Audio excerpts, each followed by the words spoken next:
আসসালামু আলাইকুম বন্ধুরা, আশা করি সকলেই ভালো আছেন। তো অনেকেই হয়তো জিজ্ঞেস করেন যে আমার আঙ্গুর গাছগুলোকে আমি কেমন শেপ দিলাম। তো ধরতে গেলে আমার বাসায় জায়গা কম এবং অল্প জায়গার মধ্যে আমি আঙ্গুর চাষ করতে চাই, এই জন্য ছাদ বাগানীদের সিস্টেমে আমি আঙ্গুর চাষ করতেছি। এটা হচ্ছে রাউন্ড একটি শেপ। তো এই যে এখান থেকে দেখুন রাউন্ড শেপ, এই যে এখান দিয়ে সুতা দিয়ে তুলে দিয়েছি এবং এখানে একটা রাউন্ড শেপ করেছি। তো এই রাউন্ড শেপ করার কারণে আঙ্গুরটা নিচের দিকে ঝুলে থাকবে, গাছটা উপর দিকে চলে যাবে এবং অল্প জায়গাতে বেশি পরিমাণ আঙ্গুর নেওয়া যাবে।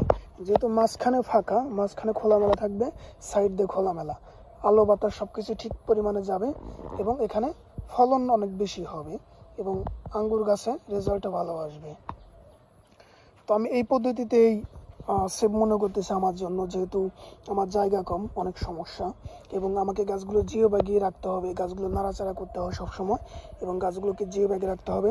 এই জন্য জিও ব্যাগে যে মাটি, এই মাটির থেকে 2 ফিট উঁচু করে এখান থেকে দুই দিকে ডাল দিয়ে তারপর এখান থেকে আবার কেটে দিয়ে সেখান থেকে দুই দিকে ডাল দিয়ে এখান থেকে আবার এই যে কেটে দিয়ে যে এখান থেকে যে কেটে দিয়েছিলাম, কেটে দেওয়ার পরে নতুন ডাল কুশি বের হয়েছে, এখন গাছটা উপর দিকে চলে যাচ্ছে। তো আমার জন্য মনে করি এই সিস্টেমটাই সেফ এবং এই সিস্টেমটা অনেক সুন্দর, ভালো। তো এই সিস্টেমে আমার অনেক আঙ্গুর গাছ আছে, এখানে অনেক আঙ্গুর গাছ আছে। তো সব গাছগুলোই আমি একই রকম সিস্টেমেই কাজ করতেছি। তো জানি না কীরকম ফল হবে, যেহেতু এই বছরে প্রথম এইরকমভাবে কাজটা করতেছি। তো দেখা যাক কি হয়।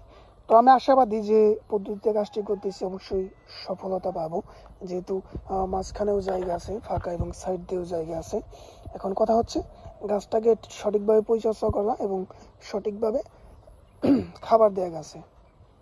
তো আমি অলরেডি খাবার দিয়ে দিয়েছি, আপনারা যারা খাবার দিবেন অতি তাড়াতাড়ি খাবার দিয়ে দিন, কারণ সামনে শীত আসতে চলেছে, অতএব গাছে খাবার দেওয়াটা খুব জরুরি।